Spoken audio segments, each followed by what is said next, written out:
It's a long story, but I hope you'll take a moment to hear what I have to say. I was never good at making friends. My parents died when I was young, a horrible car crash. My father was decapitated and my mother impaled by a set of 24 rebar poles after a construction truck hit the head-on. The event left me secluded from the rest of the world. I couldn't interact with others no matter how hard I tried, and it brought me to the brink of what I was sure was pure insanity. Then one day, as I was contemplating whether or not to cut my wrists in my bathroom when I got home, he showed up. His name was Kyle. From that point on, Kyle and I became best of friends. We would go on to hang out on weekends, talk, and even get jobs in the same hospital. My life was turning around, and thanks to Kyle, I had begun to open up to the world little by little. Eventually, I met a sweet girl and fell in love. We got married, made love, and had a kid. I was getting what seemed like promotions and raises every day. The best part The best part was that in the beginning I only had to come in 2 or so days a week. Everything was well. But one day, as I was chatting up with Kyle, I recommended that he come over to meet my wife. He was hesitant, but I forced the matter, and the date was set for him to join us for dinner. The night I brought him over and introduced him, my wife had a perplexed grin on her face and said nothing to him the whole way through supper. When we were done, Kyle thanked my wife awkwardly for the meal, but instead of answering him, she continued to look at me almost as if I had betrayed her. My son was also crying from his crib in the other room, which made the whole exchange very unsettling. I whispered to my wife that she should have been a little more hospitable. Oh gosh. Hospitable. Thank you. Hospitable. Sorry guys, I'm lost. Don't forget I'm just reading these out. And proceeded to see my friend out. Walking Cal to his car, he told me he had a wonderful time. But just as he was about to leave, he looked me straight in the eye. With a tone of sorrow, he said, "I'm sorry. You really shouldn't have done that." Started his car and drove off. Since then, I could feel my wife getting further away from me, distant. Sometimes she would completely ignore me whenever I was talking, while other times she would just leave in mid-sentence. Hours at my office began to get tougher, and after a while it got to the point where I had to essentially live there in order to deal with my deadlines. To make matters worse, the office was also downsizing, and I got moved to a small room with no windows and one door. But even then, I still loved my job. I continued to have my daily chats with Kyle. But every once in a while, people would peek into my room. Through the window of my office door, I would see 4 or 5 people in white jackets every day. The routine was always the same. They would look in to see me talking to Kyle, check something off their notebooks, and scamper off.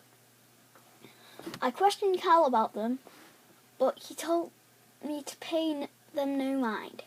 He looked at me with a sullen face, shook it off, and we continued about our conversation, which was about how well my life was going. After a couple of weeks, these chats... Oh gosh, sorry. After a couple of weeks, these chats, Kyle came to my office. After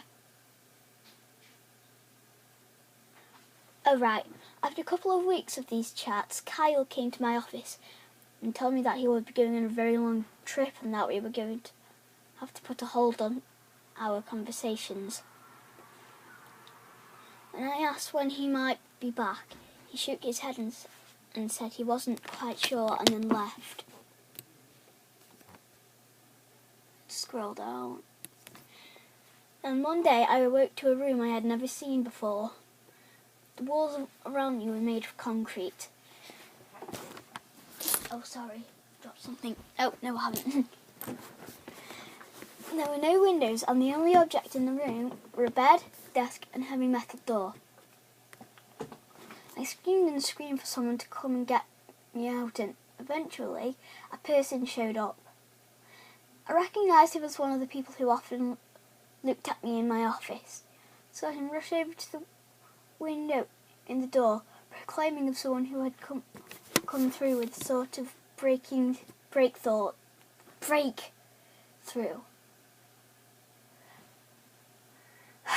Sorry, I'm going to make these mistakes all the time when I'm reading these.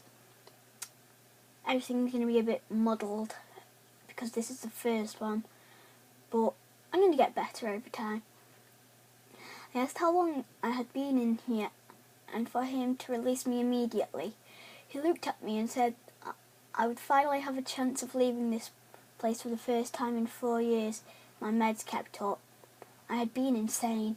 Surely this wasn't possible, but then I realised what had happened. Kyle. I started to break down and weep.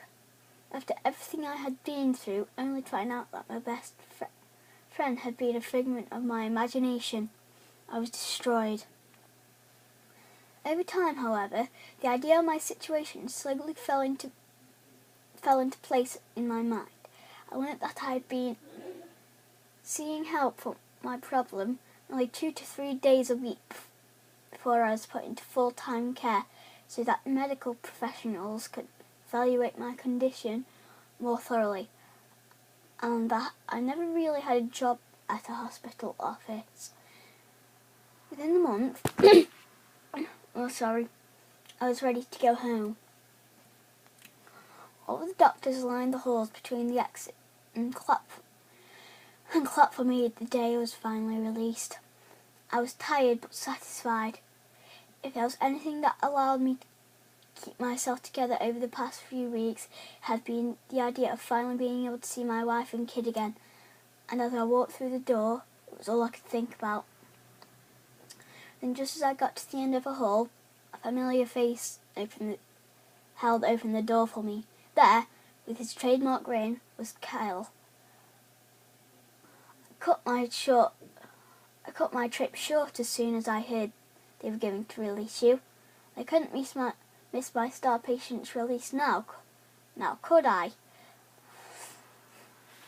I bet you were so glad that you won't have to chat with me ever again. I screamed. I ran home as fast as I possibly could, several times tripping over my own feet. Finally got to my house just as I remembered it.